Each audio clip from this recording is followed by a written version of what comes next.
Hello everyone and welcome to the lecture 5 of the course on diffusion models.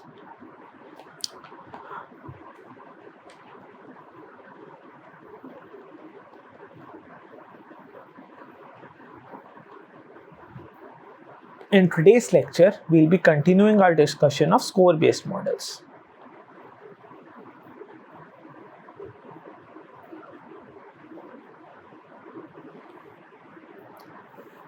So, in the last lecture, we took a slight detour from a general topic of diffusion models and had started discussing score-based models, which we'll be continuing today. But one question which you might have in your mind is that, once we have learnt the scores, how do we actually sample from the distribution? The second question which you might be having is that, how does it all relate to diffusion models, right? Because these score models are very general sort of a thing, and right now it doesn't appear whether we have any relation to diffusion models or not. So we'll be answering these two questions. The first question, of course, we'll answer fully, that how do we sample from such a model. The second question we'll keep continuing on that discussion later, but today we'll take a step in that direction. That is, we'll try to take a first baby step towards the connection between score-based models and diffusion models. Okay, so you'll have to hold on to the second question for a bit longer, but then today we'll start seeing some connection at least. So let's get started. Okay. So first, let's see what were the score. Let's review. What exactly were we doing last time? So essentially, we started with the idea of a neural network. Okay, and this neural network was parameterized by some set of parameters theta that takes an input x and outputs an unnormalized distribution p model. I'm just calling p model tilde x comma theta. So by tilde I mean that it is not normalized, right? And the way I normalize it is that I define p model x parameterized by theta is essentially p model x tilde x parameterized by theta over z theta, where z theta is a normalizing parameter. And then we found that, well, this normalizing factor is difficult to compute, so we started with the idea of the scores, right? So score is essentially the gradient with respect to x of log of p model x comma theta, and we see that this z theta factor, it completely disappears, and we see that this is actually easy to compute. But how do we actually learn this, right? And to do that, we essentially defined our objective function, which was to minimize with respect to theta the expectation of x sampled from pxx. So this is the true distribution, right? And we were taking the squared norm of the difference between the true score and the model score.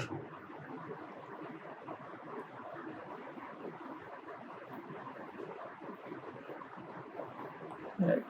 So this was what we were doing until the last lecture, right? And of course, we actually found a way to rewrite this as minimize over theta expectation of x from px. So the first term just consists of this gradient with respect to x log of p model x theta squared norm.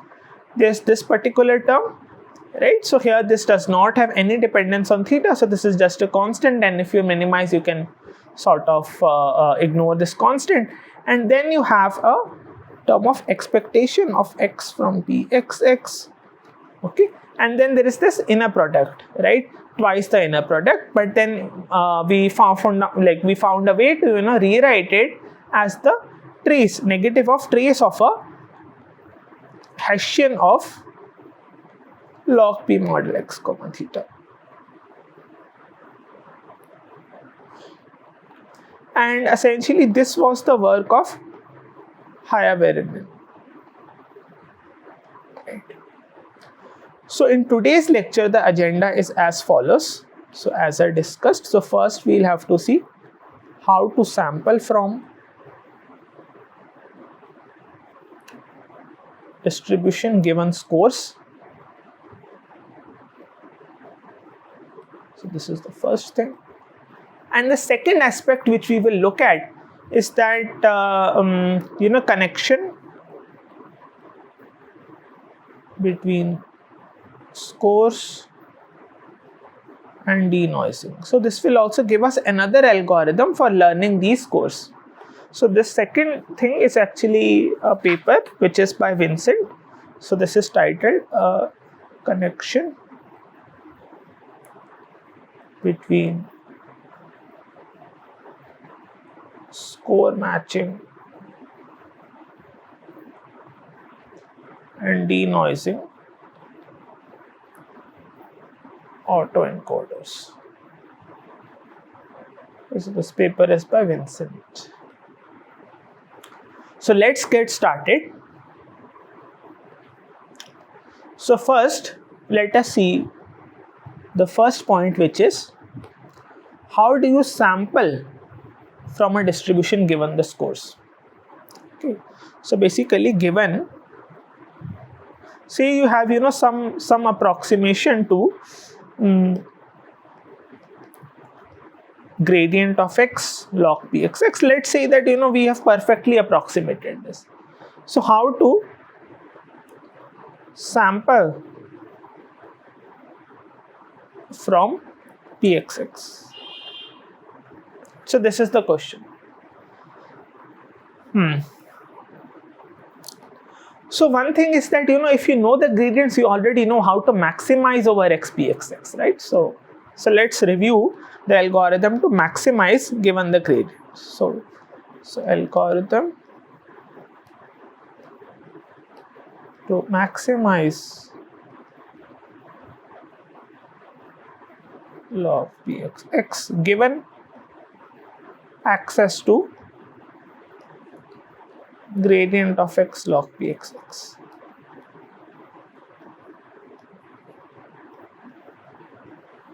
So let us see this algorithm.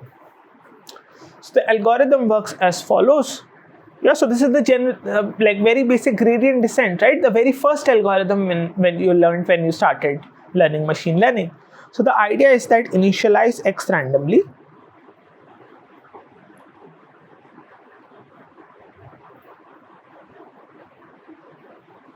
Okay, so x is coming from some, so basically I initialize x naught to be some random initial point.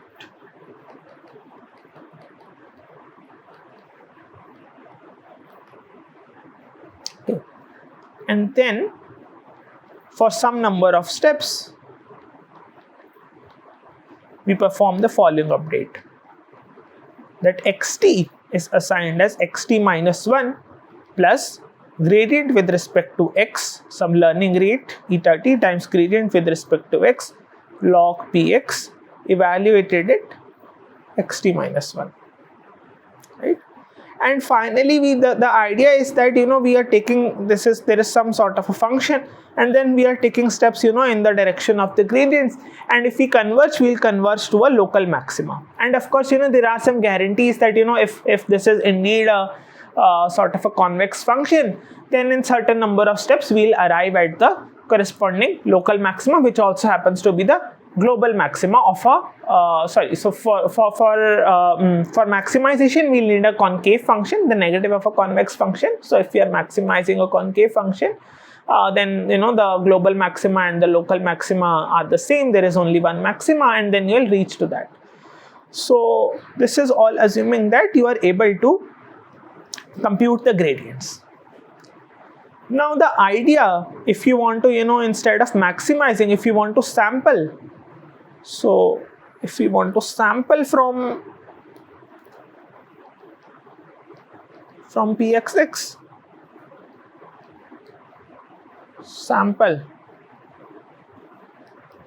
from pxx given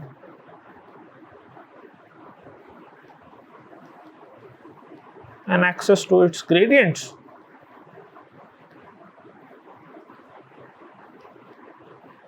the algorithm is as follows. So firstly, we initialize x randomly. And earlier we were taking steps in the gradient, so now we'll continue to do the same, but we will also add some additional noise, and that noise will come from normal distribution. So for t equals 1 to t, xt is assigned xt minus 1 plus eta t gradient with respect to x log pxx, x equals xt minus 1 plus a noise. Okay, so some noise, say epsilon t, where epsilon t comes from this normal distribution with mean 0 and variance sigma t square. So this is essentially our algorithm to sample from pxx. So note that it has a strong sort of similarity with the algorithm to maximize, except the only difference is that we are also adding a noise term, right? And this algorithm goes by the name of Langevin dynamics.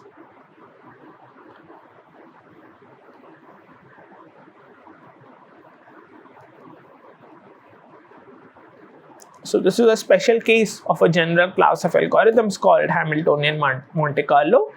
And in Hamiltonian Monte Carlo, if we have Gaussian noise and we only take one step, it transforms to Langevin dynamics. So we are not going into details of that. Maybe some other video series we'll need on Hamiltonian Monte Carlo also, wherein we can discuss how do we arrive at Langevin dynamics. But for now, you can assume that if we follow these steps, then after sufficiently large small t,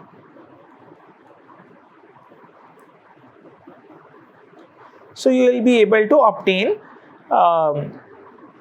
xt from the distribution pxx. Okay. So for some of you, you might have seen some Markov chain Monte Carlo or Gibbs sampling. So this is indeed an algorithm from that family. So if you want to know more about it, you can read about Gibbs sampling. But for this, you will also need to understand Hamiltonian Monte Carlo. So this is how you sample from pxx given an access to its gradients. Now coming to the second part of today's lecture, which is the connection between score and denoising. So we will be looking at this paper by Vincent. So I'll put a link to this paper in the description box below. So here the idea was that, well, we don't have access to true gradients, right?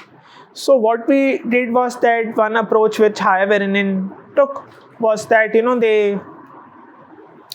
were able to rewrite this objective wherein this inner product term was replaced by trace of Hessian, and note that we never need, for this algorithm, we never need the values of the true score, the score values corresponding to true distributions. We only need to produce samples from true distribution, but then the score values are only computed from the model, right? And this turned out to be easy. Now there is a second approach to this. What we do here is that, or what Vincent defines is that, so here instead of working with our true sort of these random variables, we define a noisified version of these random variables. So these are noisified version of x. So we have some x tildes. So, and we define a distribution of x tilde given x, right? So given an x, it comes from some distribution p x tilde given x. For example, let's say we get a value of an x and we define x tilde as x plus some epsilon, where epsilon is a Gaussian random variable, right? In this case, your x tilde given x is just normal distributed with mean x and variance sigma square. Okay. So let's say we are given an access to x which comes from some probability distribution, and we define our own noisified samples of x as x tildes, wherein x tilde given x follow this sort of a normal distribution, right? So given an x, we can compute x tilde ourselves, right? We can compute samples of x tilde ourselves. And now the thing is that instead of learning the score functions corresponding to x, we learn them corresponding to x tilde. So what we do is that we now try to minimize over theta the expectation of x tilde coming from p x tilde x tilde, right? Gradient with respect to x tilde log of p x tilde minus gradient with respect to x tilde log of p model x tilde squared now. Okay.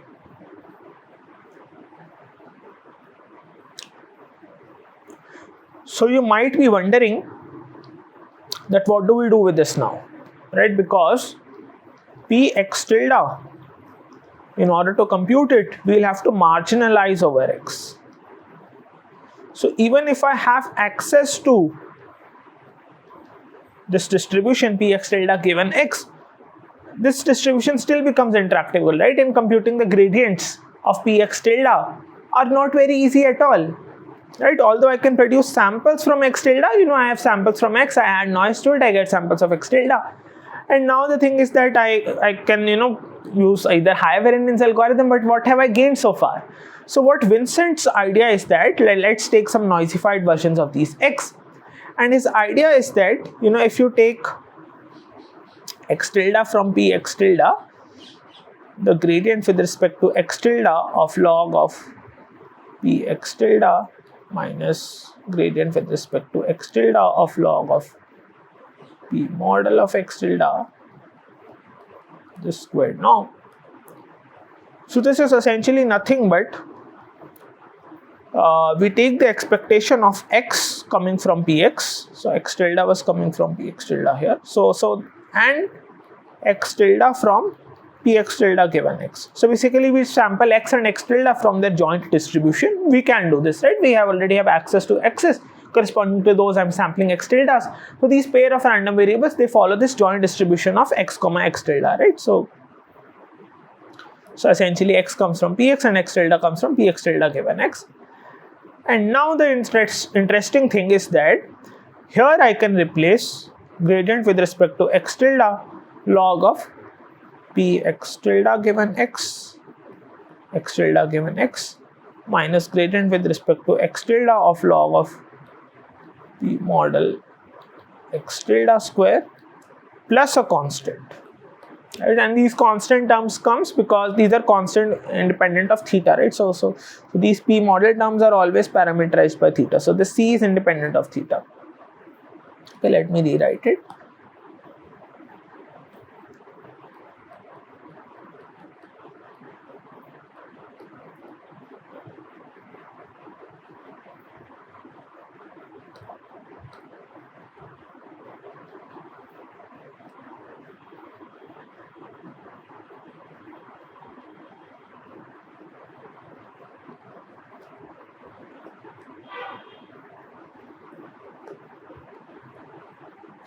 Okay, so the question is that, okay, so how, why are these two equal? So this is the claim of Vincent. Okay, so now we'll try to show this claim. We'll actually have to use high variance idea only again, and let us see why this is true. So this is the claim.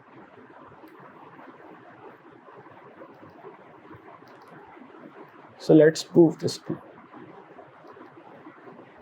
So let's start with LHS. Okay, we have shown that I can rewrite LHS as expectation of x tilde coming from px tilde, the squared norm of gradient of x tilde of log of p model x tilde parameterized by theta plus twice the trace of Hessian of log of p model x tilde parameterized by theta. Again, x tilde follows the distribution px tilde. Okay, plus a constant. I am going to call that constant C1 for now. Okay. Now let us look what RHS is.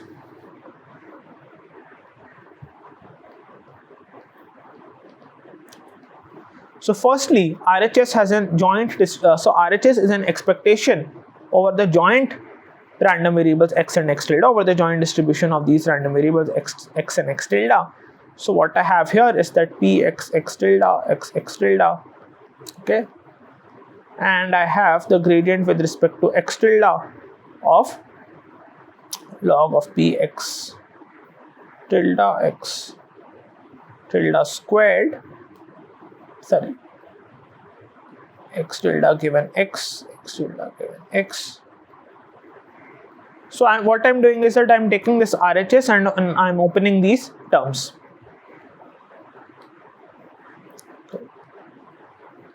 So this constant C is something which we'll come up with right now. And then there is a squared norm of gradient with respect to x tilde of log of p model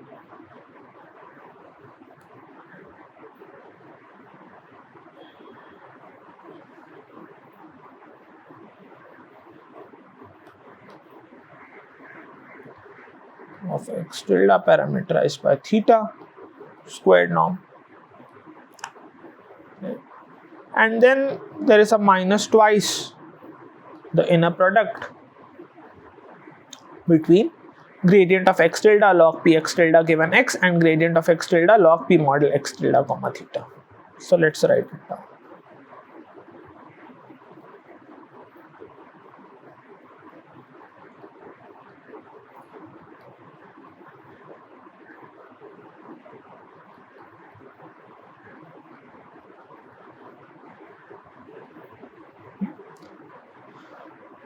So the first term, if you see, that is just the expectation of the square norm of this gradient.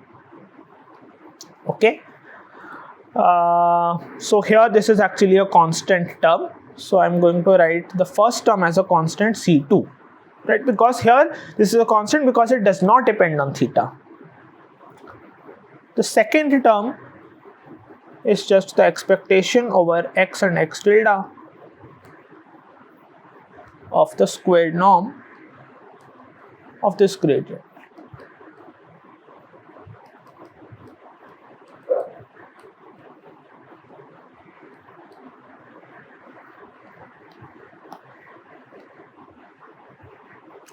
Okay. So here note that if you look at this particular second term,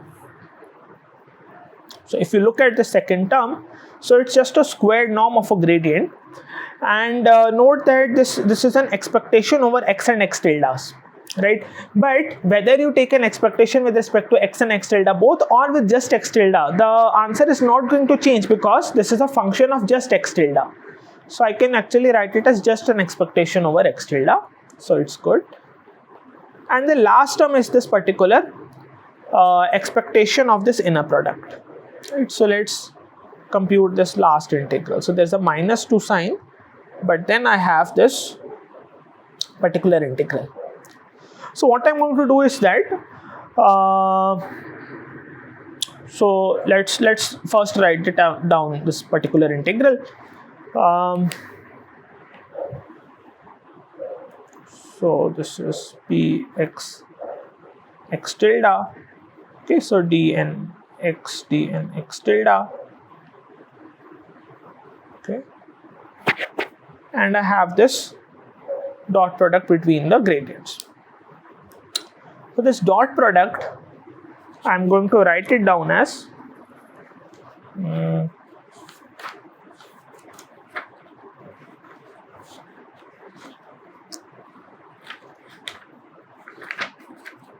so this dot product I'm going to write it down as sum over I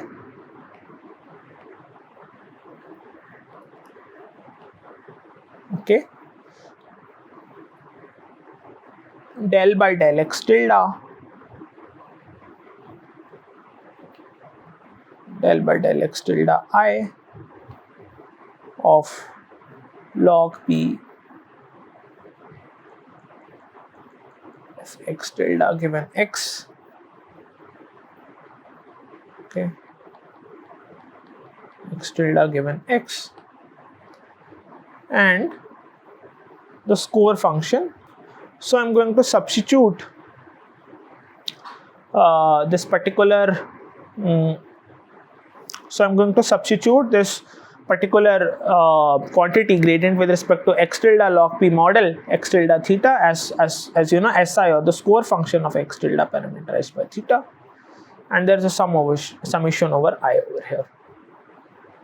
Okay, and now the cool idea is that if I now, you know, differentiate this thing, so firstly I also rewrite this as px times px tilde given x. Okay, and the cool idea is that, you know, I can rewrite it as, you know, 1 over px tilde given x times del by del x I tilde of px tilde given x. So I'm leaving apart, you know, the other part of the expression, and I'm also leaving apart this -2. So I'm just looking at this term for now. We'll come to other terms soon. So this part which I have, you know, bracketed in red is equal to px tilde given x dnx tilde. Okay, so there's a summation over I. I'm taking it outside the integral, and then I have 1 over px tilde given x. Okay, and what I have is del by del xi tilde of px tilde given x, and then I have SI of x tilde parameterized by theta. So this px tilde given x, px tilde given x, so both of these actually get cancelled, and this turns out to be essentially an expectation over x, the trace of, okay, so now what I do is that I transform this derivative to the other side using chain rule, using the product rule, and that will give me, you know, a term like a derivative of a product minus px tilde given x times the derivative of SI of x tilde comma theta. So the derivative of the product, you know, and that will just change to, you know, the difference between limits, and that will go off to 0 because the probabilities taper off to 0 at infinities. So those terms will not matter. But if I look at, you know, the other terms now, what do I get? So I get px times, so there's a minus sign I have introduced, so that, you know, -2 and this minus will become +2 later, and what I'm left with is that p of x tilde given x times del by del xi tilde of SI x tilde comma theta parameterized by theta. So this is nothing but minus the expectation over x and x tilde. Okay, then what I have is the trace of the Hessian with respect to x tilde squared of SI x tilde comma theta, or basically S of x tilde comma theta.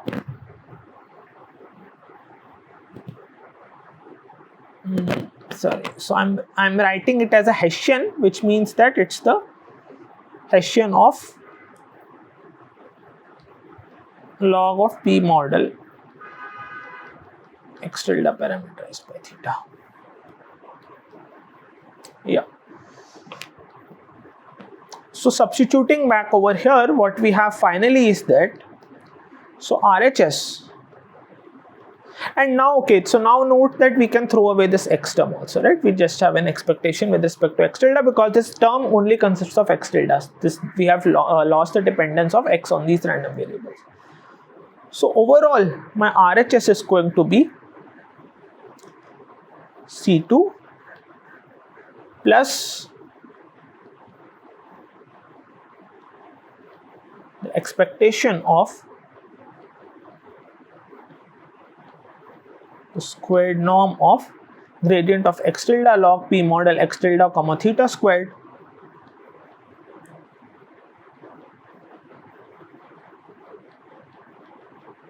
tilde parameterized by theta square, and then plus twice the expectation with respect to x tilde of trace of this particular Hessian.